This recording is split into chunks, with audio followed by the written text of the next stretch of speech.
Bonsoir à tous, je suis ravie de vous retrouver pour un direct de l'AFA exceptionnel, en compagnie de deux experts exceptionnels, puisque nous avons la chance ce soir d'avoir avec nous professeur Franck Carbonel. Bonjour, vous êtes chef du service de gastro-entérologie de l'hôpital Bicêtre. Et docteur Philippe Charlier, bonjour, vous êtes Bonsoir Ève. vous êtes médecin légiste, anthropologue et aussi directeur du département de la recherche au musée du Quai Branly. Exact.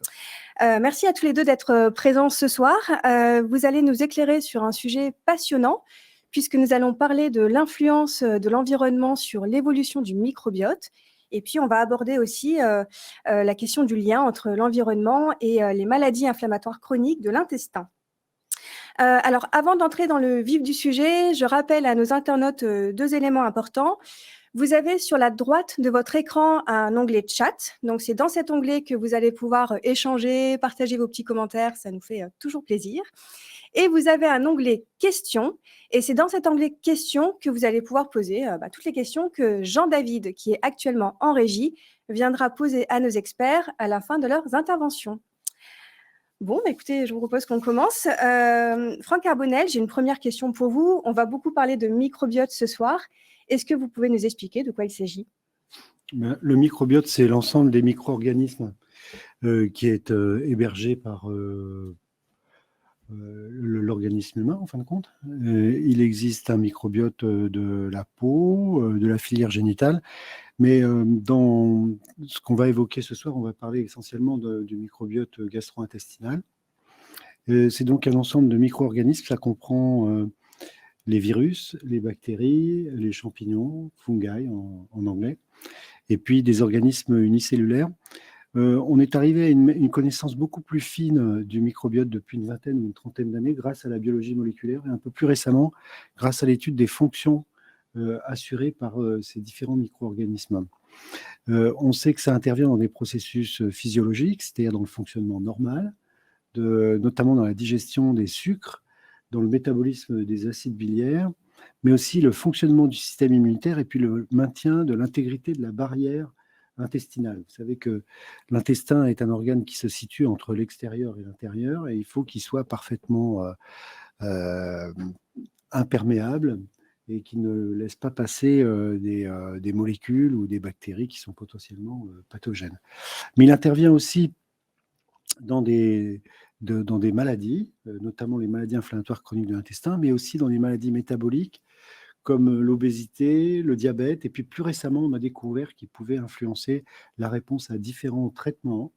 Et c'est une voie très récente, mais aussi très active de recherche de l'influence de la composition du microbiote sur la réponse à différents traitements, en particulier traitements anticancéreux. D'accord. Et chacun a un microbiote qui lui est propre ? Oui, il y a un microbiote qui est propre à l'espèce. Le microbiote de l'être humain est différent de celui de la baleine, par exemple, mais il y a des différences interindividuelles qui tiennent à plusieurs facteurs. La génétique, l'état d'activation du système immunitaire, c'est un dialogue un peu entre les deux, bilatéral, et puis des facteurs d'environnement dont je crois on va beaucoup parler ce soir. Oui, tout à fait. Alors, Philippe Charlier, on dit de vous que vous faites parler les morts. Alors, en fait, vous travaillez, vous étudiez des dépouilles du passé et parfois aussi de personnalités historiques. Et en fait, le microbiote intestinal vous intéresse beaucoup. Oui. Et j'aimerais savoir, dans ce cas-là, comment vous travaillez dessus ? Où est-ce que vous trouvez ce microbiote intestinal ancien ? Et donc, où est-ce que vous le trouvez ? Et qu'est-ce que ça nous apprend finalement des modes de vie ? Alors moi, je suis à la fois médecin légiste, mais également archéologue, anthropologue. Et donc, mon travail professionnel, si je peux dire, est de fouiller des sépultures anciennes pour essayer de retrouver des traces de patients du passé, si on peut dire, faire un diagnostic rétrospectif, que ce soit sur des ossements, sur des momies, et puis parfois aussi sur des restes qui sont des restes de structures où ont vécu les gens. Alors, comment est-ce qu'on peut reconstituer le microbiome du passé ? Vous avez soit une momie qui est bien conservée, qui n'a pas été éviscérée, et pour laquelle, pour le microbiome intestinal, eh bien, vous avez l'intégralité du tube, depuis la bouche jusqu'à l'anus, qui est conservée. Sauf qu'évidemment, ça va avoir changé un tout petit peu, d'une part avec le temps, ensuite avec la putréfaction, la décomposition. Je ne rentre pas dans les détails, mais c'est quelque chose qui joue son rôle, évidemment, qui va dégrader, changer en partie la composition, parfois même effacer une grande partie du microbiome natif. Et puis ensuite, lorsque ces restes-là sont déposés dans des musées ou dans des conservatoires, eh bien, ça va être nouveau microbiome, si on peut dire, qui va se déposer, qui est celui, on va dire, de la poussière du musée et d'un autre environnement. Néanmoins, corps par corps, momie après momie, on a quand même pas mal d'informations à trouver. Parfois, on travaille également sur des viscères qui ont été complètement sortis du corps, comme celle de Saint-Louis, par exemple, Louis IX. Quand il est mort d'une pestilence à Tunis en 1270, eh bien, il va y avoir une partition de son cadavre. Les ossements vont être déposés à la basilique Saint-Denis. Les viscères vont être déposés à Monreale, à côté de Palerme, en Sicile. Et le cœur va être mis à la Sainte-Chapelle, à Paris. Et donc, les viscères sont mélangés avec des préparations, quasiment une sorte de cuisine du corps mort. Et donc, il va falloir démêler le microbiome natif et même contemporain du décès de Saint-Louis, qui peut d'ailleurs fournir des informations sur la cause de la mort de l'individu, et une sorte de grosse contamination qui survient. Et puis la dernière source, c'est les latrines. Moi, je suis fou de latrines parce que c'est un endroit où on trouve énormément d'informations. Je reviens là de 15 jours de fouilles archéologiques sur l'île de Sainte-Hélène, dans le domaine de Longwood, en plein milieu de l'Atlantique Sud, avec le ministère de l'Europe et des Affaires étrangères, où on a retrouvé une partie des latrines de l'empereur Napoléon.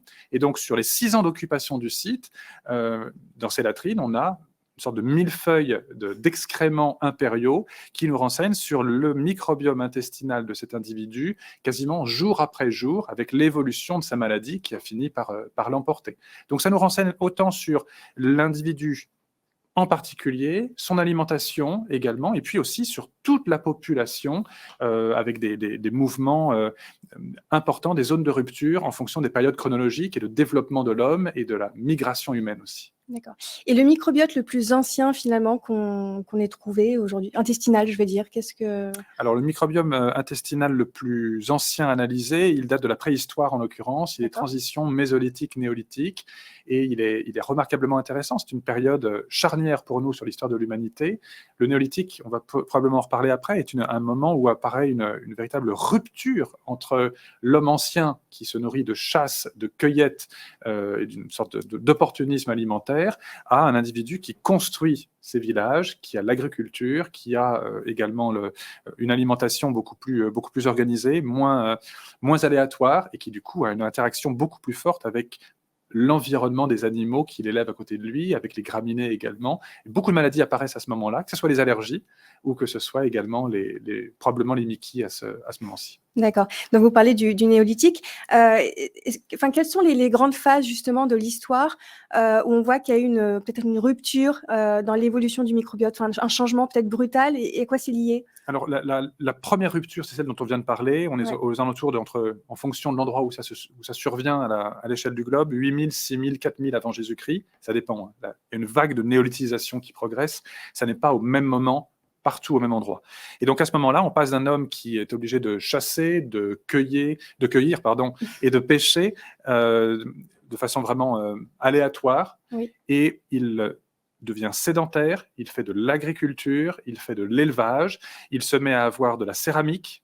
Et donc, cette proximité entre les animaux, la nourriture qui est stockée, et les humains, avec du coup les excréments qui sont là, les infections qui vont des animaux aux humains, et notamment aux tout-petits et aux femmes enceintes, c'est l'apparition de beaucoup de maladies probablement à ce moment-là. Une nouvelle forme de tuberculose, la lèpre également, et puis des maladies inflammatoires ou on va dire de dysimmunité, que peuvent être les maladies inflammatoires cryptogénétiques de l'intestin, notamment Crohn, et puis également des maladies de type allergique, comme probablement l'allergie commune qu'on connaît au moment du printemps ou autre chose, parce que ce sont principalement des céréales, notamment, auxquelles on est sensible et qui sont là, pour le coup, en grande quantité, sélectionnées et pas forcément une origine native. Et puis, une fois après ça, on a d'autres choses. On a une phase qui est l'apparition des premiers vaccins. On est à la fin du XVIIIe siècle, avec Jenner également, qui fait une rupture sanitaire, si on peut dire, dans l'évolution de l'humanité, les premiers antibiotiques également qui surviennent. Alors il y a des proto-antibiotiques à l'époque romaine où on se met à manger des fruits pourris, c'est quasiment comme manger de la pénicilline déjà, mais c'est prescrit par Pline l'Ancien et Cels. Quand tu as une infection, mange des fruits pourris, ça te guérit. Et puis ensuite, vous avez les vrais antibiotiques tels qu'ils se développent ensuite avec le monde anglo-saxon. Donc là, on est aux alentours des années 1920-1940, avec l'arrivée de la pénicilline en grande quantité sous son forme moderne, avec la Deuxième Guerre mondiale. Et puis d'autres, pas forcément ruptures, mais des cassures en tout cas, avec l'apparition du frigidaire, du réfrigérateur. Le fait de réfrigérer puis congeler les aliments, ça change un peu le microbiome de surface et intérieur des aliments. Et du coup, par conclusion, si on peut dire, de façon secondaire, ce qu'on va avoir à l'intérieur de notre ventre. Le micro-ondes également a changé aussi. On ne réchauffe pas de la même façon, on ne cuit pas de la même façon, de façon homogène, les aliments. Donc ça aussi, ce sont des ruptures. Et puis, la mondialisation alimentaire avec le fast-food, avec d'autres types d'alimentation, avec les boissons sucrées, les sodas ou autre chose. Tout ceci évolue au fur et à mesure. Le retour du bio, en ce moment aussi, modifie probablement l'usage d'antibiotiques dans on va dire la viande, les conservateurs également. Donc tout ça, à chaque fois, ce ne sont pas forcément des ruptures, mais au moins des cassures qui réorientent et modifient au fur et à mesure notre microbiome et les conséquences du déséquilibre de celui-ci vis-à-vis de notre santé. D'accord. Et selon vous, le microbiote s'est appauvri finalement au fil des siècles ou qu'est-ce qui s'est... On manque encore de données. Alors, il a changé drastiquement, et ce sont des rapports vraiment extrêmement importants, sachant qu'on travaille sur des microbiomes modifiés et altérés par la contamination. Donc on a vraiment besoin d'augmenter le nombre de cas archéologiques, voire paléontologiques, pour avoir une meilleure vision. Néanmoins, déjà, pour avoir travaillé sur les latrines de la cour de France à Marly et à Versailles, sur des latrines de poilus de la Première Guerre mondiale, on se rend compte que ça n'a strictement rien à voir du tout avec le microbiome qu'on a maintenant. Les rapports sont parfois inversés entre les différents types d'espèces bactériennes qui sont présents dans notre tube digestif. Okay. Professeur Carbonel, j'aimerais qu'on parle des maladies inflammatoires chroniques de l'intestin. Alors, je pense que la majorité des personnes qui nous regardent ce soir, on sait de quoi on parle, mais est-ce que vous pourriez quand même nous redire un petit peu de quoi il s'agit? Ça recouvre deux maladies, la maladie de Crohn et la rectocolite hémorragique. Comme chacun sait, la maladie de Crohn peut toucher tout le tube digestif, alors que la rectocolite hémorragique touche exclusivement le côlon. Il peut y avoir des manifestations extra-intestinales, notamment articulaires. Et ce sont des maladies, comme leur nom l'indique, qui sont caractérisées par une inflammation chronique, donc qui n'a pas tendance spontanée à la guérison, et que, à la différence des maladies infectieuses, qu'on ne peut pas guérir, en tout cas pas encore aujourd'hui, par un traitement spécifique qui va mettre fin à la maladie. Les patients qui en sont atteints vont devoir prendre des médicaments pendant ces longues périodes, pour certains d'entre eux, pour toute leur vie, qui sont des médicaments qui vont agir sur telle ou telle voie de l'inflammation.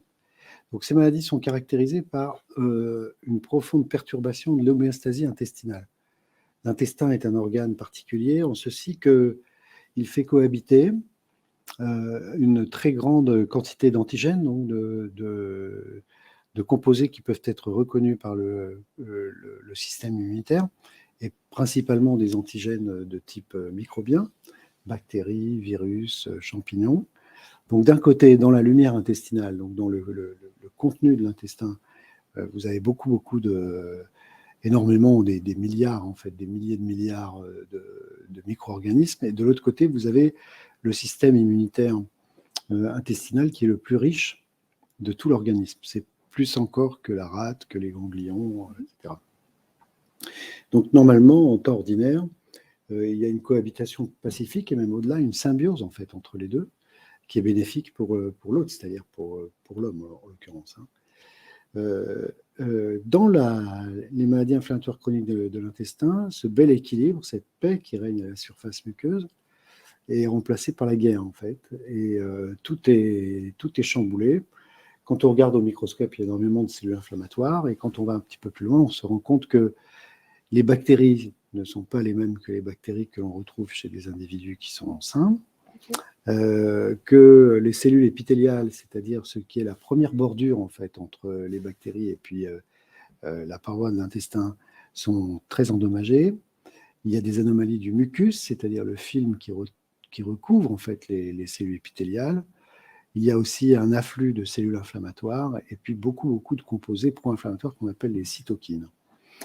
On connaît maintenant pas mal les mécanismes qui sous-tendent l'inflammation de l'intestin, et cette meilleure connaissance a abouti à à la démonstration de l'efficacité de médicaments qui inhibent telle ou telle voie de l'inflammation.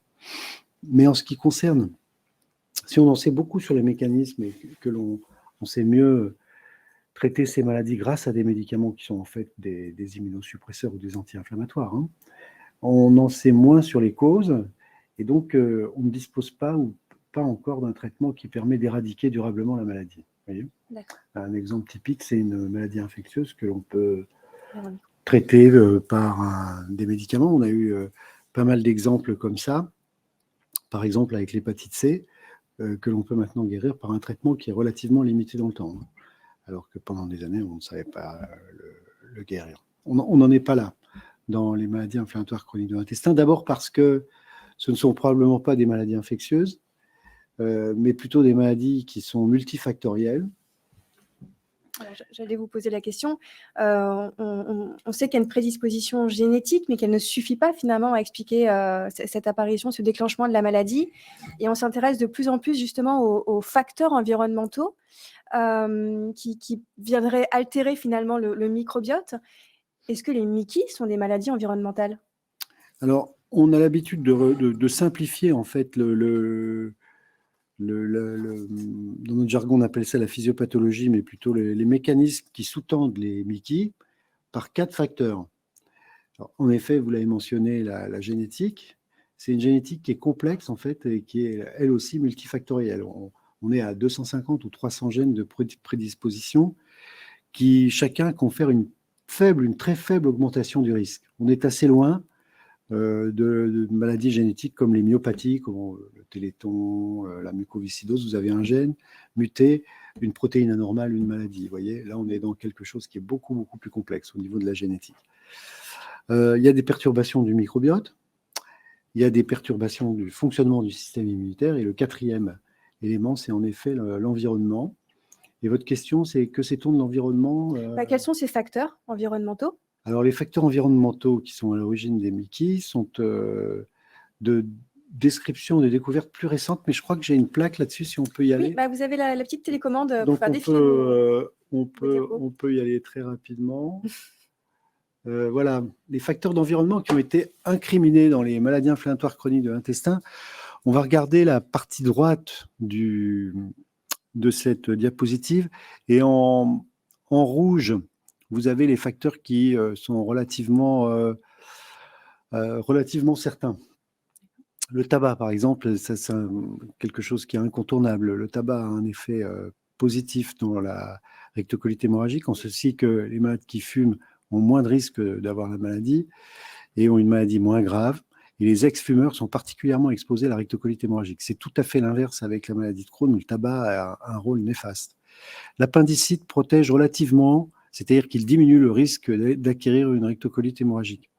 L'exposition solaire et la vitamine D diminuent le risque des 2 maladies inflammatoires.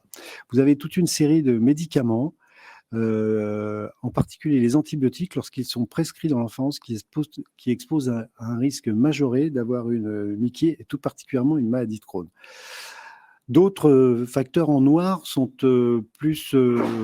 moins certains, avec un niveau de preuve qui est moins important. Mais la plupart des recherches récentes se sont concentrées sur l'alimentation. Voilà. Alors, vous allez me dire comment est-ce qu'on a mis en évidence les facteurs d'environnement dans les maladies inflammatoires chroniques de l'intestin. Et pour ça, il est bon de revenir un tout petit peu en arrière, si j'ai le temps. Je vous en prie. Tout d'abord, il y a une anomalie on a parlé tout à l'heure de l'évolution du microbiote en fonction du temps. Les MICI ont une histoire, elles ont un ancrage historique. Elles commencent à se développer et à apparaître avec le XXe siècle. En fait, la première description en tant que telle est faite en 1913. C'est un chirurgien écossais qui l'a publié. Elle passe un peu inaperçue. Il faut dire que les années qui vont suivre vont un peu éclipser cette découverte de la maladie de Crohn par Dalziel, en fait, c'était son nom. Et c'est dans les années 30 que Burrill Crohn décrit la maladie qui va porter son nom. Donc il y a un ancrage historique dans cette maladie. Et puis l'incidence va augmenter dans les pays du Nord, notamment en Amérique du Nord et en Europe de l'Ouest, dans un premier temps, puis ensuite elle va gagner toute la planète. Alors l'état des lieux à l'heure actuelle, vous avez ici l'Afrique qui est en turquoise, dans laquelle émerge, elle est en phase d'émergence des maladies inflammatoires chroniques de l'intestin, avec quelques exceptions, le Maghreb, l'Égypte et l'Afrique du Sud qui sont entrés dans une phase d'augmentation d'incidence. Pour le reste, les maladies inflammatoires chroniques de l'intestin émergent dans ces pays-là, mais on sait qu'il en existe. Il y a eu des séries avec quelques dizaines de malades à Khartoum, en particulier au Soudan. La deuxième zone, c'est une zone en jaune dans laquelle vous avez une augmentation assez forte d'incidence et une augmentation de prévalence. Un mot sur la définition de l'incidence, c'est le pourcentage de nouveaux cas pour 100 000 habitants. On peut avoir une incidence de 6 pour 100 000 habitants, de 12 pour 100 000 habitants et par an, de Mickey en général. Et puis en orange, ce sont des zones, vous voyez que ça correspond donc à l'Amérique du Nord, à l'Europe de l'Ouest et à l'Australasie, des zones dans lesquelles l'incidence s'est stabilisée et la prévalence continue à augmenter, c'est-à-dire que le nombre de malades continue à augmenter, alors même que l'incidence est stable. Voyez. Et en France, on estime qu'il y a à peu près 350 000 personnes qui ont une maladie inflammatoire chronique de l'intestin. Il y en aura probablement 500 000 dans 10 ans, 650 700 000 dans 20 ans. Donc une inégalité de répartition géographique des maladies inflammatoires chroniques de l'intestin qui suggère une origine environnementale, mais qui peut être liée aussi à des facteurs génétiques ou bien à une sous-déclaration du diagnostic. Par exemple, en Afrique, vous avez un gastro-entérologue pour 1 million d'habitants dans certains pays, vous voyez. Je ne parle pas de l'Afrique du Sud ou des pays du Maghreb, mais donc on voit bien que le diagnostic est quand même plus difficile. Mais il y a eu plusieurs études, dont celle-ci par exemple, qui est très intéressante parce que ce sont des personnes qui sont originaires de l'Asie des moussons, là en l'occurrence du Bangladesh, qui ont émigré à Londres et qui ont été étudiées au cours de 2 périodes, celle des années 80 et celle de la fin des années 90 et début des années 2000. Et donc, au cours de ces 2 périodes, ces émigrés en provenance du Bangladesh ont été pris en charge par le système national de santé anglais, le NHS, et donc ils ont eu accès au même type de soins. C'est très important. Et vous voyez que dans la période 1981-1989, l'incidence, donc le nombre de nouveaux cas pour 100 000 habitants était aux alentours de 2. Dans les décennies qui suivent, il est multiplié par 4 et cette différence est significative. Vous voyez que SIR, ça veut dire ratio standardisé d'incidence, et entre parenthèses, il y a l'intervalle de confiance qui est au-delà du 1 pour la maladie de Crohn. Pourquoi je vous dis ça? C'est assez technique, mais dans ce domaine-là, ce qui est très important, c'est d'arriver à une certitude ou à un fort degré de probabilité. Souvent, dans ce domaine-là, on avance avec des tout petits pas, mais à chaque fois, on essaye d'avoir une vérité qui est solidement établie. Et de nos jours, et dans ce domaine, la vérité est établie par les chiffres, en fait. Alors maintenant, si on revient aux facteurs d'environnement, les voilà. Et donc, focus particulier sur l'alimentation, qui est évidemment très en lien avec la composition du microbiote. Alors, là, c'est en effet les facteurs d'environnement qui sont mis en cause dans le déclenchement finalement de la maladie. Est-ce qu'une fois que la maladie est déjà là, des facteurs environnementaux peuvent venir l'aggraver ou la faire évoluer? Alors, très certainement. Pour ce qui concerne le tabac, c'est clair que on va parler de la maladie de Crohn parce qu'on ne peut pas prescrire le tabac dans la rectocolite hémorragique. C'est un des principaux facteurs de mortalité dans le monde, donc on ne va pas prescrire un médicament en l'occurrence un traitement qui peut tuer. Mais dans la maladie de Crohn, le fait de fumer aggrave le cours évolutif de la maladie et le fait d'arrêter de fumer diminue l'évolutivité de la maladie. Ça, c'est clair et c'est bien démontré.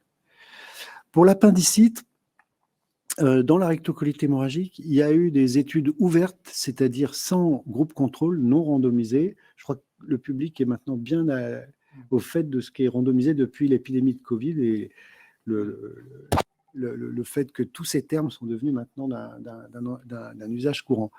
Mais il y a un essai randomisé, donc avec tirage au sort, qui est en train de tester en Hollande l'efficacité de l'appendicectomie dans la rectocolite hémorragique, en particulier dans les formes basses qui sont réfractaires au traitement habituel. Pour l'alimentation, il y a aussi des éléments de réponse. Tout d'abord, il y a des études observationnelles dont une est en cours avec le soutien logistique, financier de l'association François Aupetit. C'est l'étude Mikinote qui porte sur un échantillon d'environ 1000 patients, des enfants mais aussi des adultes, qui ont eu un interrogatoire alimentaire assez détaillé. Et on est en cours d'étude des résultats pour essayer de corréler la composition de l'alimentation et le risque de rechute. Parce que c'est une étude qui s'adresse à des patients qui sont en phase de rémission. Elle est coordonnée par le professeur Jean-Pierre Hugo, qui est gastropédiatre et qui est aussi le découvreur, le premier à avoir découvert le principal gène de prédisposition à la maladie de Crohn, note 2. C'est une découverte française au départ. La deuxième chose, donc, ce sont des études interventionnelles. Donc, il y a plusieurs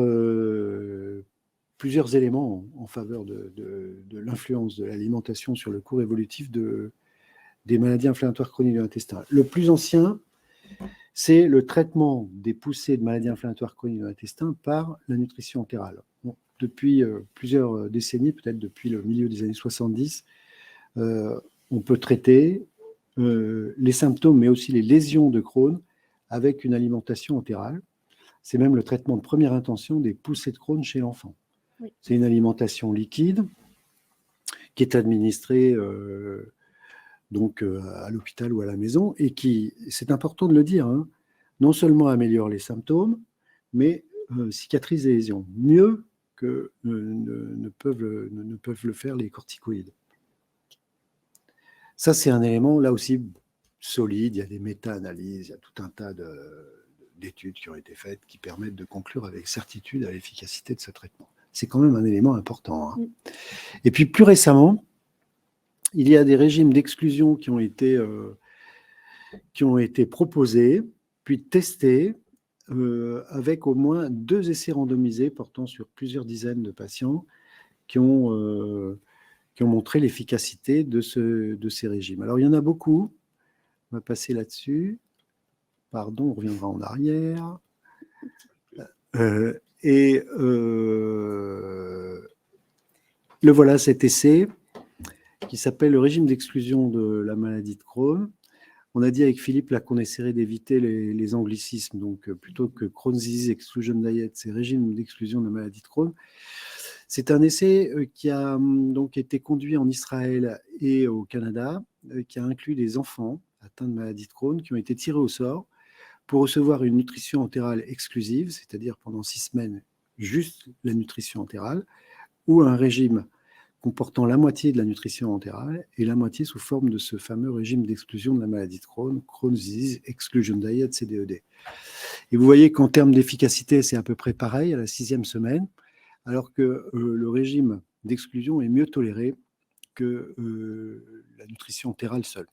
Mais ce qui est plus intéressant, c'est que dans la semaine 6 à la semaine 12, les enfants qui ont reçu la nutrition entérale exclusive ont repris un régime habituel, qui est le régime, disons, occidental, alors que ceux qui ont été tirés au sort dans le bras expérimental, c'est-à-dire avec le régime d'exclusion, ont eu une deuxième phase de régime d'exclusion caractérisée par une diminution de l'apport en nutrition entérale et une alimentation un peu plus diversifiée qu'au cours des 6 premières semaines. Et vous voyez que là, il y a un net avantage en faveur des enfants qui ont été tirés au sort pour le régime d'exclusion. Le petit p inférieur à 0,01 ou égal à 0,01, je suis un peu trop loin, c'est une nouvelle fois la significativité statistique. Et donc là, l'objectif de cet essai a été atteint, et c'est une première pierre en vue de la démonstration de l'efficacité de ce régime. Alors, il reste encore beaucoup de questions qui sont sans réponse. Quid de l'efficacité de ce régime chez les adultes?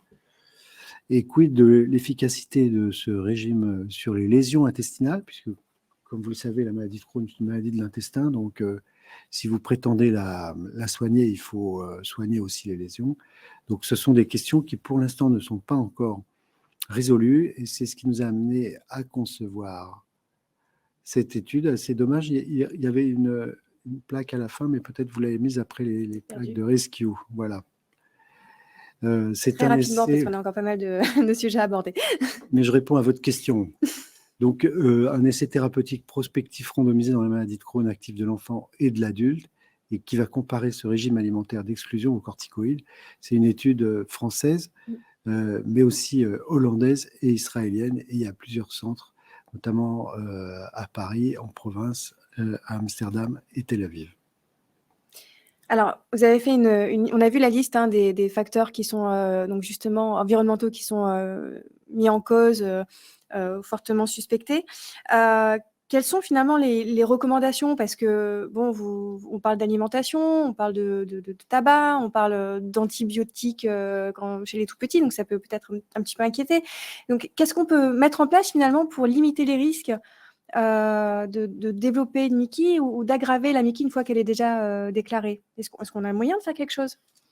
Alors, donc, il y a eu beaucoup d'études qui ont porté sur des populations d'adultes sains et qui ont été suivies comme ça au fil du temps. Puis on a pu faire un interrogatoire alimentaire détaillé, qu'est-ce qu'ils mangent, et corréler dans les années qui suivent la prise alimentaire au risque de développer telle ou telle maladie.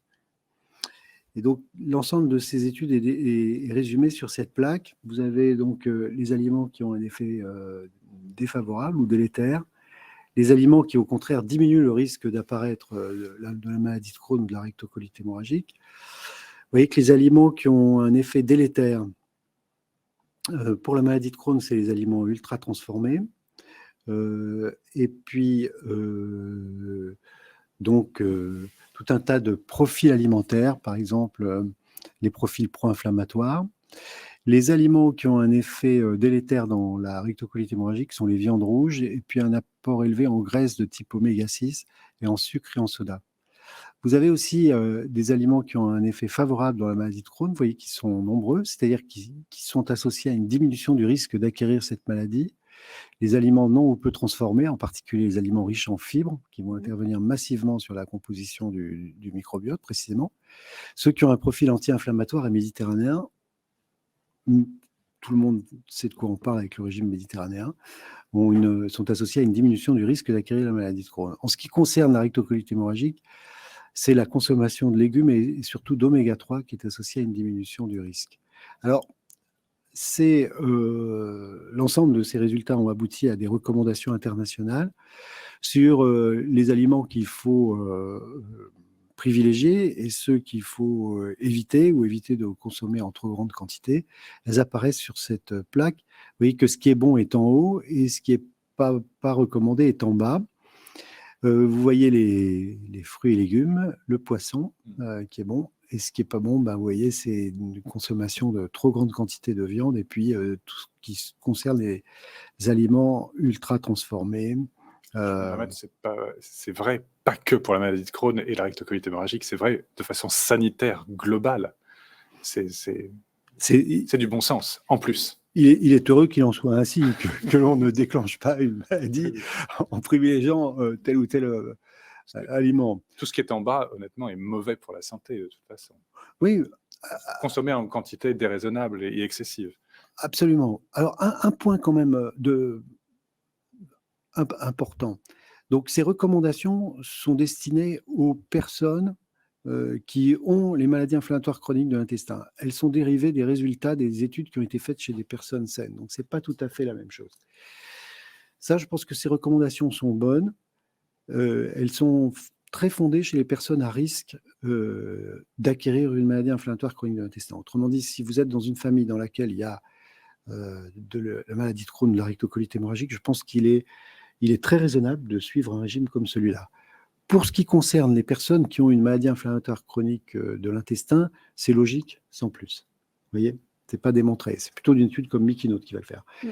Un deuxième point qui est encore plus important, c'est que c'est le recours à la diététicienne. je déconseille les régimes, en particulier les régimes stricts, suivis à partir d'informations glanées sur Internet.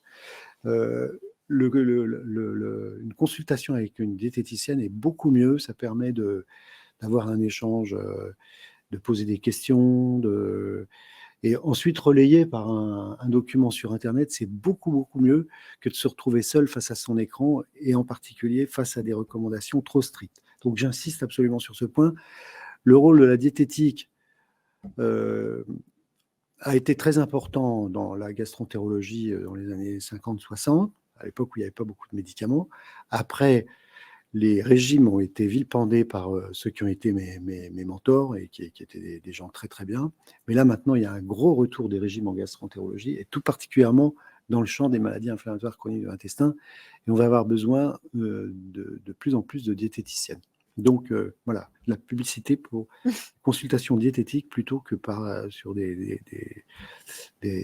renseignements glanés sur Internet, et en particulier si c'est des régimes trop stricts. Mais je suis d'accord avec vous, de toute façon, l'alimentation ultra transformée, c'est vraiment...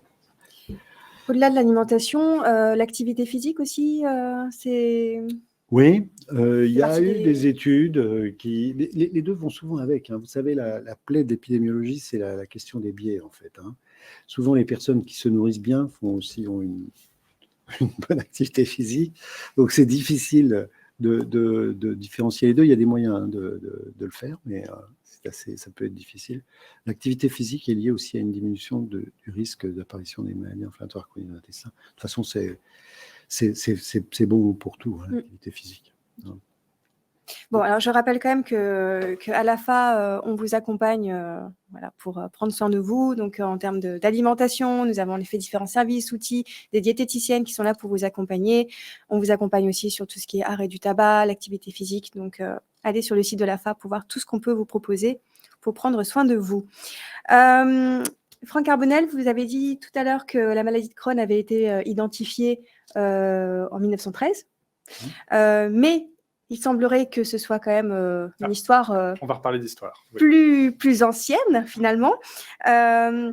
Ce qui n'est pas incompatible, c'est-à-dire que la définition vraiment de la maladie de façon moderne a été faite en 1913, puis réinventée, entre guillemets, au sens redécouverte, juste après la guerre.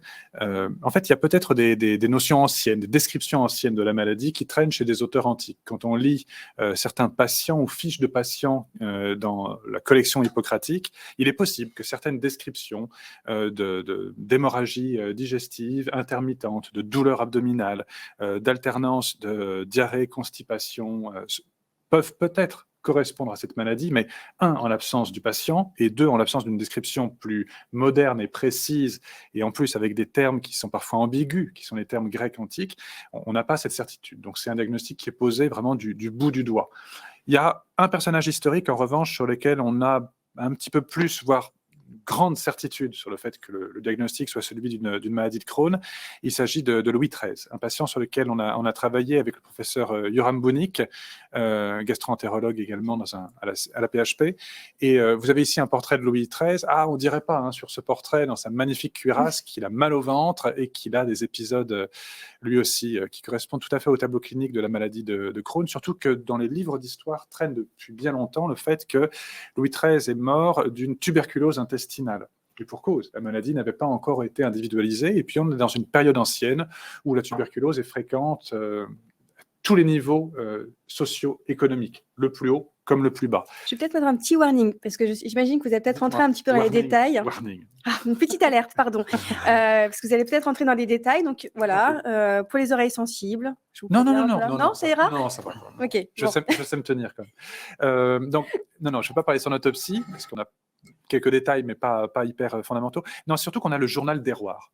On a Héroard qui était son médecin depuis la plus tendre enfance, dont le manuscrit est conservé à la Bibliothèque nationale de France, le site Richelieu. C'est d'ailleurs très émouvant parce que dans les premières pages, Héroard a gardé des dessins d'enfants de Louis XIII, donc on le voit dessiné, et on voit bien l'évolution son développement personnel au fur et à mesure, mais il décrit aussi, bien de temps en temps, et dès le plus jeune âge, déjà des épisodes de diarrhée sanglante, des épisodes d'arrêt temporaire des matières et des gaz, et puis ensuite une reprise, des épisodes d'ulcération également, et ça, c'est de façon intermittente, et on sait que c'est une maladie qui va l'accompagner jusqu'à la fin de son existence, avec parfois des ulcérations également qui se retrouvent aux deux extrémités, ce qui nous fait d'ailleurs plus penser de façon très logique pour une maladie de Crohn plutôt qu'une rectocolite hémorragique, vu qu'il y a aussi une atteinte buccale. Et puis des signes périphériques aussi, notamment articulaires. Et on n'a plus le corps de Louis XIII. Il a malheureusement été profané à la Révolution française lors du pillage des tombeaux à la basilique Saint-Denis en octobre 1793. On dispose de son cœur, que j'ai récemment identifié en partie dans un tableau, on en parlera une autre fois, et également parce que ça a été utilisé comme pigment. Mais une grande partie est encore conservée à la basilique Saint-Denis. C'est la seule partie du corps de Louis XIII qui nous reste, mais le reste, eh bien, on a un rapport d'autopsie et d'embaumement qui a été fait lors de son décès dans les années 1640. Et là, c'est vrai qu'on nous décrit certaines choses, je ne rentre pas trop dans les détails. D'abord, on nous décrit des vers intestinaux. À l'ouverture, dans l'estomac, il y a des vers qui sont mis en évidence, qui nous montrent bien le rapport entre l'homme et son environnement qui était différent à cette période-là. Ça ne choque personne. Il y a jusqu'à la cour de France, et même le roi, le sommet de la pyramide sociale, on vit avec des vers, parce qu'évidemment, on ne lave pas forcément bien les aliments, ça se développe, on vit avec, et le rapport entre l'homme et son environnement était vraiment, vraiment autre. Pas de conservateurs, pas d'antibiotiques, voilà, un autre équilibre.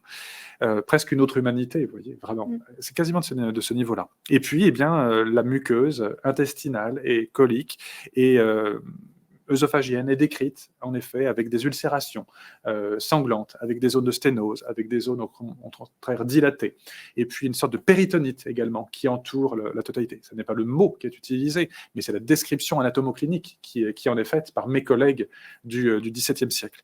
Et donc sur ce tableau clinique vivant, sur ce tableau autopsique, mais également sur les témoignages des contemporains, oui, on peut se permettre de proposer de façon assez pragmatique, et en l'absence d'autres lésions infectieuses pouvant faire penser à une tuberculose, donc on a d'une part un tableau d'exclusion diagnostique et d'autre part un tableau d'inclusion diagnostique, eh bien on peut se permettre en effet de proposer comme diagnostic principal celui d'une maladie de Crohn pour ce patient royal qui est Louis XIII. Mais à nouveau, c'est superfétatoire, on n'aura jamais la certitude à 100%, mais on n'est pas loin. Comment il était soigné ? Avec des saignées, ce qui n'est pas forcément, je ne sais pas si on utilise ça actuellement, mais je ne pense pas que ça soit recommandé. Les saignées sont toujours faites en France pour d'autres maladies, hématologiques principalement, mais en tout cas pas pour les maladies inflammatoires cryptogénétiques de l'intestin. Non, des saignées pour lui, et puis des ventouses également, qui étaient mises, donc chaudes, au niveau de son ventre, au niveau de son dos, et puis des lavements aussi, qui malheureusement aggravait les lésions. On sait que ça lui faisait copieusement mal quand on introduisait. Vous m'avez demandé de ne pas trop donner de détails, mais un lavement se fait avec ce qu'on appelle un clister, c'est-à-dire une sorte de grosse poire à lavement qui est grande comme ça à peu près, avec une canule qui est grosse comme ça, en étain, qu'on introduit à travers l'anus. Évidemment, quand vous avez des ulcérations, des sténoses et une muqueuse hémorragique juste derrière, il a bien souffert. Mais c'est un couple qui a beaucoup souffert. Son épouse est morte d'un cancer du sein. Donc oui, ils ont souffert beaucoup. Ils n'avaient pas la chance d'avoir les traitements dont on dispose maintenant et qui sont heureusement beaucoup plus efficaces. Oui, c'est ce que j'allais dire, la recherche et la médecine ont bien évolué, donc on en est très heureux, et notamment, je tiens à le dire quand même, grâce au soutien aussi de notre association l'AFA, enfin grâce à vos dons. Alors peut-être en 3 minutes, pas plus, parce que je pense que les internautes ont des questions. Est-ce que vous pouvez nous dire un petit peu où en est la recherche actuelle, notamment concernant les facteurs environnementaux ? Dans les facteurs environnementaux, la recherche actuelle, en fait, elle va continuer à trouver des facteurs diététiques qui sont associés au développement de ces maladies. On sent que l'alimentation, c'est finalement un champ sur lequel on porte beaucoup d'espoir. C'est un champ sur lequel on porte beaucoup d'espoir, mais c'est un champ qui est très compliqué. Moi, j'ai commencé dans cette histoire d'environnement avec le professeur Jacques Cosne, qui a été mon mentor en début de carrière. Et le premier facteur qu'on a étudié, c'était le tabac. Fumez-vous? Oui, non. Si oui, combien? C'est facile, ça. Mais l'alimentation, vous voyez, d'abord, il y a les aliments, avec la classification de Trémolière, encore un français, viande, poisson et œufs, riches en protéines, les sucres, les matières grasses, les produits laitiers, céréales, légumineuses, fruits et légumes. On a l'impression de passer du noir et blanc à la couleur. Vous voyez, donc.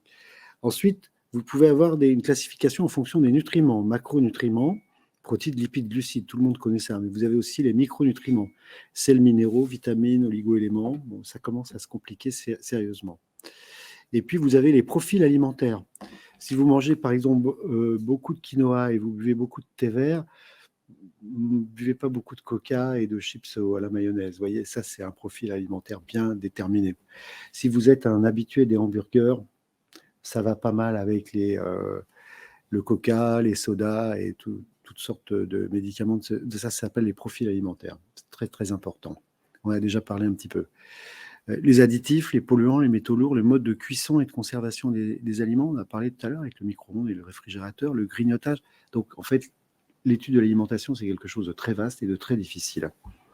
Donc, pour répondre plus directement à votre question, il y a des études qui sont toujours en cours des deux côtés de l'Atlantique, en Europe, avec la cohorte EPIC, dans laquelle on a travaillé. Et puis, de l'autre côté de l'Atlantique, avec la cohorte des nurses nord-américaines. Et il y a des études maintenant qui tendent à mélanger, à rassembler ces deux bases de données, donc qui sont beaucoup plus puissantes que les études menées de chacun des deux côtés de l'Atlantique. Ça, c'est la première chose. Ensuite, on en a parlé avec Mickey Note, essayer de découvrir des facteurs alimentaires qui sont associés à l'aggravation de la maladie et non pas seulement à son avènement, à son développement. Les régimes d'exclusion qui sont en cours d'investigation avec l'essai dont je vous ai parlé tout à l'heure, Paradise. Et puis, il y a aussi quelque chose qui a un horizon un petit peu plus lointain. C'est ce qu'on appelle la nutrition de précision. Je pense que les auditeurs sont bien déjà au courant de la médecine de précision, mais il y a aussi une nutrition de précision qui serait individualisée en fonction de la composition du microbiote. Mais ça, c'est quelque chose qui va demander un petit peu plus de temps. Mais déjà, des études sont sur le point d'être montées et même ont commencé de l'autre côté de l'Atlantique. Très bien. Si je peux me permettre, Oui. nous aussi, côté anthropologie, archéologie, la recherche est également en cours. Vous avez cité les métaux lourds, les polluants et les additifs. Alors, additifs, pour les populations anciennes, il n'y en a pas. En revanche, polluants et métaux lourds, là, il y en a pas mal. Et c'est aussi une étude qu'on fait, nous, dans les latrines, sur les corps anciens, mais également dans toute la vaisselle avec laquelle les populations anciennes s'alimentaient, voir quel est le degré de contamination potentielle de ces populations avec ces métaux lourds. Et donc, on travaille également de plus en plus sur les latrines et tout ceci est centralisé au laboratoire anthropologie, archéologie, biologie de l'université Paris-Saclay où on collige énormément à la fois d'informations, d'échantillons et d'analyses. Je peux vous poser une question là-dessus là. Ouais. D'abord, une très bonne fac, Paris-Saclay. Je crois qu'on a la même, oui. Et ensuite, Antoine Cortot, qui a été le mentor de Jean-Frédéric Colombel, a pensé qu'en fait, il y a beaucoup de maladies de Crohn dans le nord de la France. Hein. Et la carte détaillée en fait de la maladie de Crohn dans le nord est assez proche de celle des tranchées, des grandes batailles. Et il a cherché, il était assez convaincu qu'il y avait un lien avec la pollution du sol par les métaux lourds. Qu'est-ce que vous en pensez ? Alors, j'en pense que ça va être l'occasion de revoir Antoine Cortot, que je n'ai pas vu depuis mon mariage, puisqu'il était là. Et la deuxième chose, c'est que oui, ça serait intéressant de corréler un environnement direct, et notamment historique. On sait que sur les sites de la Première Guerre mondiale, il y a énormément de polluants, quasiment de nature industrielle, mais également de polluants chimiques, gaz en l'occurrence, qui sont restés stockés sous une forme qui n'est pas gazeuse, mais qui maintenant est devenue solide avec le temps, une sorte de minéralisation, avec un relargage progressif qui se fait. Et même chose pour la Deuxième Guerre mondiale. Donc, je vais le rappeler et puis on va travailler ensemble. Merci. C'est bien, on fait des ponts à la fin. Bon, je vous propose qu'on passe aux questions des internautes. Donc, Jean-David, si tu peux nous rejoindre et nous partager les remontées du web, d'Internet. Je sais pas comment vous... Bonsoir. Bon, ça va être compliqué de poser des questions sans faire de redites parce que finalement, vous avez été particulièrement exhaustif et vous avez répondu à la plupart d'entre elles. Mais on va quand même revenir un petit peu sur différents points. Déjà, un petit point de définition. On a entendu parler donc de microbiote, on a eu la définition, mais on a un autre terme qui est arrivé, qui est le microbiome. Qu'est-ce que c'est? Y a-t-il une différence? Est-ce que...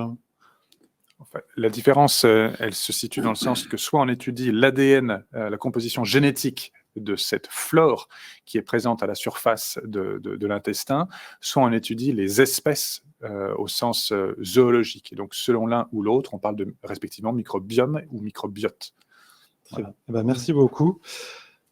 On a forcément énormément de questions sur les facteurs de risque pour l'arrivée d'une maladie inflammatoire chronique de l'intestin. On parle beaucoup des antibiotiques. Est-ce que l'on sait plus précisément le fait que les antibiotiques étaient particulièrement utilisés dans la petite enfance ou tout au long de la vie? Première question. Et la deuxième, pour rester sur la thématique des médicaments, on parle des antibiotiques, mais est-ce qu'il y a des études sur d'autres types de médicaments courants? Vous avez votre micro, pardon. Et vous avez même aussi la caméra en face. Si vous la voulez caméra en face, ouais. Oui, alors sur les antibiotiques, en fait, c'est des études un peu... c'est ce qu'on appelle les études épidémiologiques longitudinales. Vous avez par exemple une population d'enfants à l'échelle d'un pays qui est suivie, ou à l'échelle d'une région, qui est suivie pendant des années. Et puis, vous allez répertorier les consommations de médicaments et corrélé à la survenue ultérieure de maladies de Crohn, rectocolite hémorragique. Par exemple, ça peut être une population de, je ne sais pas, 400 000 personnes qui sont en bonne santé, qui sont suivies pendant 15 ans. Et puis, sur ces 400 000 personnes, vous allez en avoir peut-être 700 ou 800 qui vont acquérir une maladie inflammatoire chronique de l'intestin. Mais vous allez pouvoir donc relier l'événement antibiothérapie avec le risque relatif d'acquérir une maladie inflammatoire chronique de l'intestin. Donc, il y a eu des études qui ont été menées un peu partout dans le monde. Presque toutes, ou en tout cas la majorité, concluent à un lien statistique entre la prise d'antibiotiques dans l'enfance et le risque d'acquérir la maladie de Crohn ou la rectocolite hémorragique. Voilà. Et est-ce que l'idée, c'est de dire finalement que c'est un usage peut-être plus raisonné, parce qu'il y a quand même un enjeu aussi de résistance à l'antibiothérapie. Donc, est-ce que finalement, de l'utiliser, oui, mais vraiment dans des cas précis, quoi. Absolument. Oui, très, très, très certainement. Ça, c'est vrai. D'ailleurs, la France a fait un effort dans ce domaine-là qui a été payé de succès. Hein. Souvenez-vous de la campagne, les antibiotiques, c'est pas automatique. C'est un excellent médicament qui sauve des vies, mais il faut pas non plus l'utiliser pour des angines virales, par exemple, où là, ça ne sert à rien et ça sélectionne des germes résistants. Un point quand même, parce que j'aime bien revenir là-dessus, sur la démonstration d'une vérité, même partielle, mais être absolument certain d'avoir établi le fait. Dans ce type d'études longitudinales, il peut y avoir une causalité inverse, malheureusement. C'est-à-dire une personne qui a des symptômes digestifs qui sont attribués à tort à une infection intestinale pour laquelle on prescrit des antibiotiques. Et vous voyez le piège, on va conclure que les antibiotiques ont donné la maladie de Crohn, alors que c'était déjà la maladie de Crohn qui était à l'origine de symptômes qui n'étaient pas encore diagnostiqués. Voyez. Bon, donc il y a eu pas mal d'études dans ce sens-là, mais je pense que dans l'ensemble, on peut conclure qu'il y a une augmentation du risque. Autrement dit, pas d'antibiotiques à tort et à travers. Oui. Dans une grippe ou une angine virale, ça ne sert à rien, mais si vous avez une méningite, évidemment. Et rapidement, sur les autres types de médicaments, est-ce qu'on a une vue là-dessus ou pas du tout? Oui, bien sûr. Alors, il y a eu beaucoup d'autres études qui ont été faites. Il y a différentes catégories de médicaments qui peuvent être comme ça. Donc, la contraception orale augmente un petit peu le risque, un petit peu, significativement, mais un petit peu. Pareil pour les anti-inflammatoires non stéroïdiens, dont il faut rappeler qu'ils sont contre-indiqués chez les personnes qui ont une MICI, mais qui sont associés aussi à une augmentation du risque. Et puis, vous avez des nouveaux médicaments, l'immunothérapie du cancer, par exemple, qui donnent des entérocolites inflammatoires qui ressemblent beaucoup aux maladies inflammatoires chroniques de l'intestin. Mais ça concerne un tout petit nombre de personnes. Non, on n'est pas dans la maladie de Crohn tout venant, on est dans quelque chose de beaucoup plus spécifique. D'accord. Revenons à des temps un petit peu plus anciens. Nos rois avaient, si je ne dis pas de bêtises, seule l'autorisation de pouvoir chasser. Ils mangeaient beaucoup de gibier, jambon, viande rouge. Est-ce que, en dehors de Louis XIII, on a une idée qu'ils pouvaient avoir, qu'ils étaient plus exposés à ce type de pathologie? Et puis ça fera le lien après par la suite sur justement l'alimentation et parler un petit peu peut-être de l'alimentation bio s'il y a un impact là-dessus, et des pesticides pour aller dans l'autre sens. Alors, on a tendance à se dire, merci pour la question, vraiment pertinente, on a tendance à se dire que quand on est un roi, on appartient aux nantis. Et que du coup, roi, reine, prince et cour en général, et que du coup, on a une augmentation de l'espérance de vie. Oui, ils ont accès à tout, ils ont même accès à des médecins, des apothicaires, des chirurgiens, donc ils ont tout en main pour vivre plus longtemps. Eh bien non, ils ont plusieurs facteurs de risque. Le premier facteur de risque, Henri IV en a bénéficié, si je peux dire, c'est d'être assassiné. D'accord ? 48 tentatives d'assassinat quand même, la dernière victorieuse avec Ravaillac en 1610. Donc il y a ce risque de mort, on va dire, prématurée. Et puis il y a plein d'autres facteurs de risque que vous avez rappelés. Louis XIII et Louis XIV, par exemple, ont un régime alimentaire dantesque.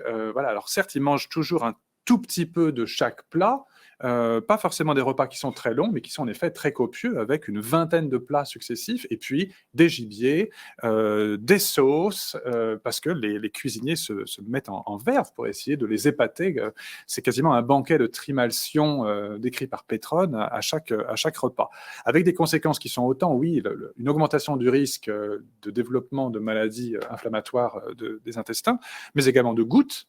On sait que Louis XI, par exemple, avait la goutte, François Ier l'avait également, et puis pas mal d'autres souverains de la même façon, et puis une augmentation du risque de cardiovasculaire. Il y a un chirurgien que j'aime beaucoup, qui s'appelle Dionys. Et Dionys vivait au XVIIIe siècle, il était également professeur à ce qui est devenu plus tard le Muséum national d'histoire naturelle, et il a écrit un petit traité génialissime, qui est le traité des morts subites à Versailles. Et il nous décrit par le menu tous ces gens courtisans qui essayent de manger comme le roi, la reine, les princes et la cour, mais également des rois, des princes et autres, qui tout d'un coup sont en train de manger et qui font une crise d'apoplexie. Ces crises d'apoplexie, c'est quoi? C'est un accident vasculaire cérébral, c'est un infarctus, ou c'est un œdème aigu du poumon massif qui fait qu'ils sont emportés très très vite. Et à l'autopsie, qu'est-ce qu'on trouve? Des organes congestionnés et un estomac, pardon, mais plein de bouffe. Et donc, je ne dis pas qu'ils passent leur temps à bouffer, mais en effet, il y a vraiment une alimentation qui est complètement déséquilibrée. Tellement déséquilibrée qu'on le voit, nous, sur le plan organique, quand on a travaillé sur le cœur de Louis XIII et Louis XIV. Le cœur de Louis XIII n'avait pas de particularité sensationnelle, mais le cœur de Louis XIV, lui, alors il est mort, certes, dans ses 70 ans, mais il avait des calcifications coronariennes monstrueuses, il avait des calcifications également au niveau des valves assez importantes, il est mort, lui, diabétique, d'une gangrène sur une infection type pied diabétique vraiment compliquée. Donc, c'est vraiment un régime alimentaire qui fait que ça leur donne un état sanitaire absolument déplorable, que ce soit pour des souverains du XVIIe, XVIIIe siècle, ceux qui ont suivi aussi, Charles X, Louis XVIII, je n'en parle pas, il est quasiment mort, putréfié sur pattes, et puis les autres antérieurs ont malheureusement aussi le même type de facteur de risque, mais c'est quasiment une maladie professionnelle pour eux. Et le tabac, quand est-ce qu'il arrive dans la civilisation occidentale? Alors, le tabac arrive sous sa forme tabac moderne avec Jean Nicot. Donc, on est contemporain de Henri IV, à peu près, Louis XIII. C'est lui qui introduit le tabac en France. D'abord pour une vocation qui est non pas d'agrément, mais plus thérapeutique. Et il y a même, j'ai travaillé sur le San Lazaretto Nuovo, qui est une île de l'archipel de Venise. Et là, vous aviez dans ce lazaret, donc pour les pestiférés qui devaient passer là en quarantaine, de grands braseros dans lesquels on faisait fumer du tabac qui était censé épurer l'air et empêcher la propagation des miasmes, que ce soit le malaria, le paludisme qui était fréquent là-bas et qui remontait d'ailleurs jusqu'en Scandinavie, mais également la peste qu'on croyait véhiculée par l'air. Et puis ensuite, au fur et à mesure, c'est devenu quelque chose qui est de l'agrément, de la posture aussi.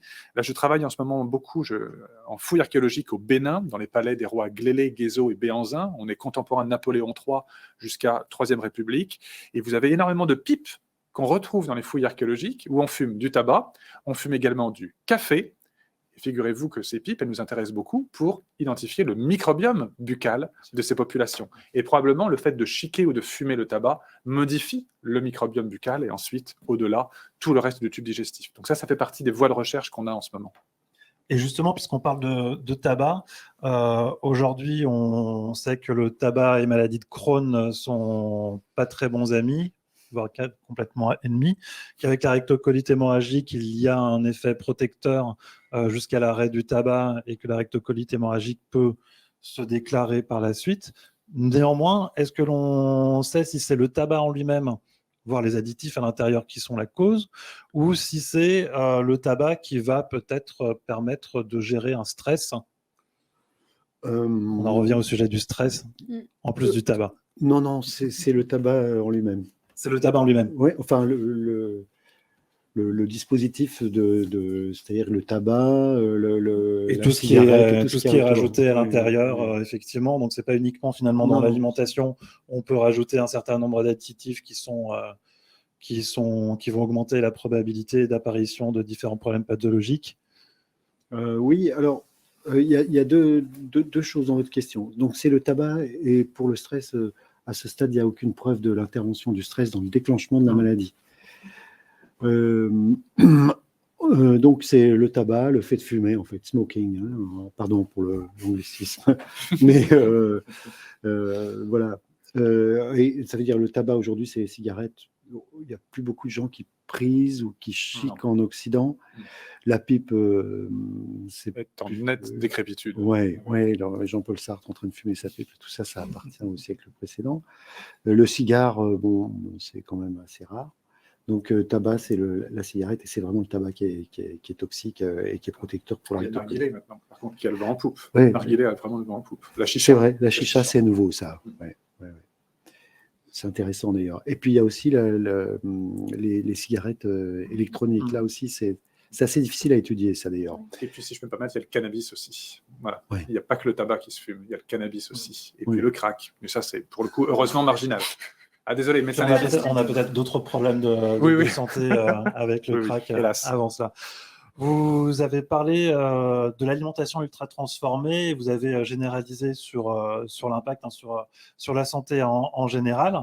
On parle de régime d'alimentation. Finalement, est-ce qu'il faut tout exclure et rester sur des aliments purement de première... des aliments, on va dire, de base? Sur le bio, y a-t-il un impact du bio et inversement des pesticides? Et puis... Alors, les aliments ultra transformés, si vous voulez, c'est d'abord quelque chose qui est de description récente. C'est un nutritionniste brésilien qui s'appelle Monteiro qui a décrit cette classification en 4. Vous voyez que tout à l'heure, on a parlé de la classification de Trémolière avec les aliments qui sont riches en protéines, en graisses, etc. Et là, c'est une classification qui a pris un point de vue qui est complètement différent. Vous avez en vert les aliments qui ne sont pas du tout transformés ou qui subissent une transformation minime. Par exemple, l'eau que vous êtes en train de boire, là, c'est un aliment non transformé, heureusement. Et pourtant, il y a du plastique qui est passé au travers. Hein. Oui, mais on ne va pas jusqu'à ce degré de granularité dans la classification de Monteiro. Un fruit qui est cueilli de l'arbre, c'est un aliment non transformé.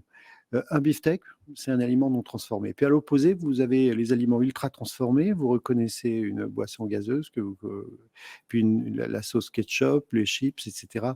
Ce sont des aliments qui ont subi des processus de transformation et qui contiennent des additifs qui ne sont pas présents dans les aliments à l'état natif. Puis entre les deux, vous avez des catégories intermédiaires. Les aliments ultra transformés sont apparus donc dans la deuxième moitié du XXe siècle, au moment de la massification de l'alimentation industrielle. Ils contiennent des additifs, mais ils sont aussi supplémentés en sel, en graisse et en sucre rapide. Et lesquels de ces éléments sont associés à une augmentation des risques de la maladie de Crohn, c'est quelque chose qu'on ne sait pas encore bien.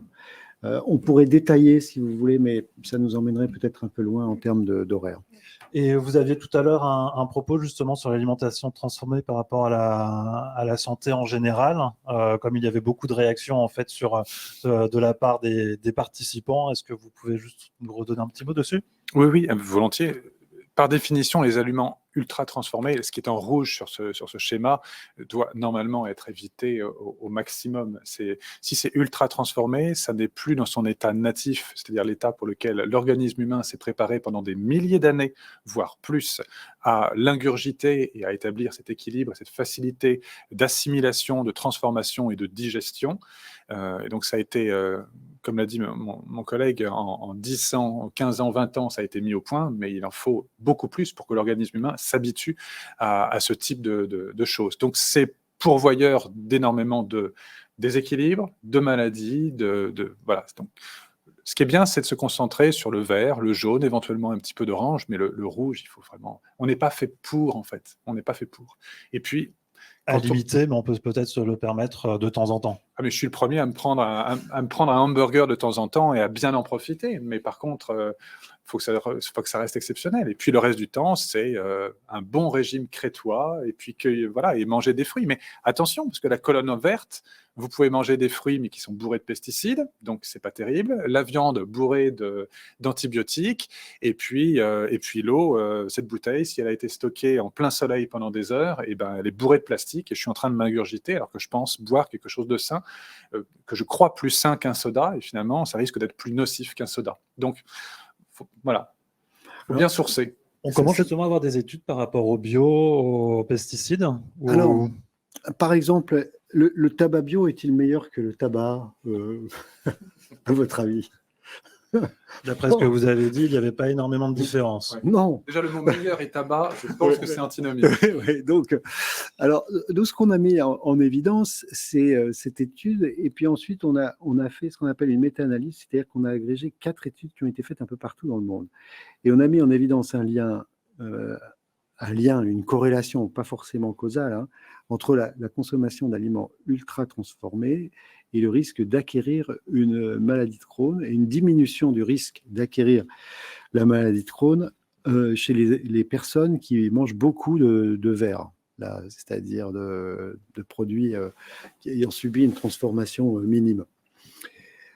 Bon, ce lien statistique, il existe, il est avéré, il est même assez fort, et d'ailleurs, il s'applique aussi à tout ce qui concerne le Nutri-Score. D'ailleurs, voilà, c'est une étude qui n'est pas encore publiée, mais qui a été présentée au Congrès américain de gastro. Il y a une grosse polémique actuellement sur le Nutri-Score. Je ne sais pas si vous avez vu ça dans la presse. Bon, c'est probablement un très très bon outil, hein, le Nutri-Score. Hein. Donc, il n'est pas parfait, mais il sert déjà plutôt bien. Personne n'est parfait. Mais pour ce qui concerne le bio, le lien entre le bio et les maladies inflammatoires chroniques de l'intestin, je ne crois pas qu'il ait été établi. À ma connaissance, je n'ai pas vu d'études là-dessus. C'est assez difficile, hein, le bio. En plus, je ne suis pas du tout spécialiste des liens entre le bio et la santé. Bio ne veut pas dire équilibré. Bio veut dire qu'il n'y a pas de pesticides. Effectivement, voilà. C'était sous cet angle-là. Hein, sur l'aspect pesticides, en plus, on va dire d'origine chimique et non pas mais bio, vous pouvez avoir plein de conservateurs dans le bio, vous pouvez avoir plein d'autres choses dans le bio, mais c'est sûr, il n'y a pas de pesticides. Oui, parce qu'il y a des études qui pointent les pesticides dans les facteurs justement suspectés. En dehors des Mickey. Je crois pas que c'est été démontré dans le champ des maladies inflammatoires chroniques de l'intestin. On avait vu passer des choses, mais ok. Je n'ai pas vu ça. 2 petites questions pour conclure, parce qu'on a largement dépassé le temps. On aurait envie de faire une saison 2, j'ai envie de dire, vu tous les échanges et puis le nombre de personnes qui est présent ce soir. Les probiotiques, c'est un sujet qui est revenu très régulièrement dans les discussions pendant que vous étiez justement en train d'échanger. Est-ce qu'ils ont un rôle en particulier une fois la maladie déclarée, ou est-ce que c'est, on va dire, vraiment en annexe? Il y a eu des études avec 2 probiotiques, la souche Nissol de Escherichia coli, qui a montré une certaine efficacité dans la rectocolite hémorragique minime à modérée. Donc ça, c'est une étude. Et puis, un consortium bactérien qui s'appelle VSL3, qui a une efficacité également démontrée par des études dans la pochite, c'est-à-dire dans l'inflammation du réservoir après traitement chirurgical de la rectocolite hémorragique. Voilà ce qu'on sait sur les probiotiques dans les maladies inflammatoires chroniques de l'intestin. Le reste, on n'a pas tellement d'éléments de preuve. Merci beaucoup. Et alors, dernière question, vous avez parlé de Mickey Note. Est-ce que vous pouvez nous donner quelques petites informations concernant Mickey Note, l'objectif de cette étude? Alors, l'objectif a été atteint en termes de recrutement, puisqu'il y a eu, je crois il doit y avoir 800 ou 900. Il y a encore des données à récupérer, donc ceux qui sont inscrits parmi les auditeurs. Quel est l'objet de Mickey Note, justement? Pardon. Alors, Mickey Note, donc c'est une étude observationnelle, donc non randomisée, où ce sont des patients qui ont une maladie inflammatoire chronique de l'intestin en rémission, donc qui n'ont pas de symptômes, des adultes et des enfants, qui ont rempli un interrogatoire alimentaire très détaillé, très validé. Et ensuite, on va les suivre pendant au fil du temps et on va déterminer s'il y a des corrélations entre la composition de l'alimentation et le risque d'avoir une poussée de maladie inflammatoire chronique de l'intestin, dans le but de déterminer s'il y a des aliments qui sont bons et d'autres qui sont mauvais pour quand on a acquis une maladie de Crohn ou une rectocolite hémorragique. Et donc, l'objectif a été atteint en termes de recrutement. On a eu le nombre d'enfants et d'adultes qui était prévu. Il y a des renseignements cliniques à récupérer encore pour certains malades. Donc, ceux qui se sont inscrits à Mickey Note, s'il y a des requêtes qui sont faites, merci d'y répondre. Il y a une étude ancillaire, c'est-à-dire associée à cette étude qui porte précisément sur le microbiote, mais on n'a pas encore les résultats parce qu'ils sont en cours d'analyse. Mickey Note, une étude, l'AFA est pleinement investie également. Effectivement, donc une étude observationnelle, finalement, est-ce que ce n'est pas ce que vous faites, même si vous n'interrogez pas directement vos patients, mais que vous arrivez en fait à leur faire dire un certain nombre de choses avec les nouvelles techniques d'études? Oui, on leur sort les verres du nez, au propre comme au figuré, parce qu'ils se sont un peu transformés avec le temps. Oui, c'est tout l'intérêt de travailler sur les populations anciennes, y compris extrêmement anciennes. On voit comment tout ceci a évolué sur le temps long, et ça nous permet non seulement de tirer des conclusions sur cette immense masse de données, à la fois environnementales, humaines et populationnelles, et puis également de faire des propositions sur l'avenir. Voilà, pour voir l'avenir, il faut commencer par se retourner et regarder son passé. Et comme on dit dans le laboratoire, c'est écrit en gros sur la porte d'entrée, les morts enseignent aux vivants. Mortui docent viventes. Donc voilà, je pense qu'on a beaucoup de choses à faire entre professionnels de la santé, de l'histoire, de l'archéologie, de l'anthropologie, pour mieux comprendre ces maladies. Un seul regard, à mon sens, ne suffit pas. Merci beaucoup. On avait encore beaucoup de questions. Elles vont permettre d'alimenter les prochains directs. Ce sont ces questions justement qui nous permettent d'identifier les sujets qui vont pouvoir être abordés. Puis je vais vous laisser le mot de la conclusion tous les trois. Merci à tous d'avoir répondu avec clarté à nos questions. Juste avant de rendre l'antenne, deux petites informations importantes. C'est que cet événement a été organisé dans le cadre de la Journée mondiale des Mickey, qui a lieu le 19 mai. Et donc, toute la semaine, il y a plein d'actions qui sont organisées. Oui, Tineux Violet. Plein d'actions qui sont organisées partout en France. Donc, allez sur le site de l'AFA pour voir ce qui est fait près de chez vous. Deuxième information, c'est que nous avons lancé une tombola solidaire à l'occasion de la Journée mondiale des Mickey, qu'il y a plein de lots à gagner, que les sommes collectées permettront de financer une partie des actions de soutien aux malades. Et parmi les lots, il y a un joli lot du musée du Quai Branly grâce à vous. Donc, n'hésitez pas à tenter votre chance. Merci beaucoup. Très bonne soirée. Merci beaucoup à vous. Merci à vous. À bientôt. Et merci de nous avoir suivis. Merci.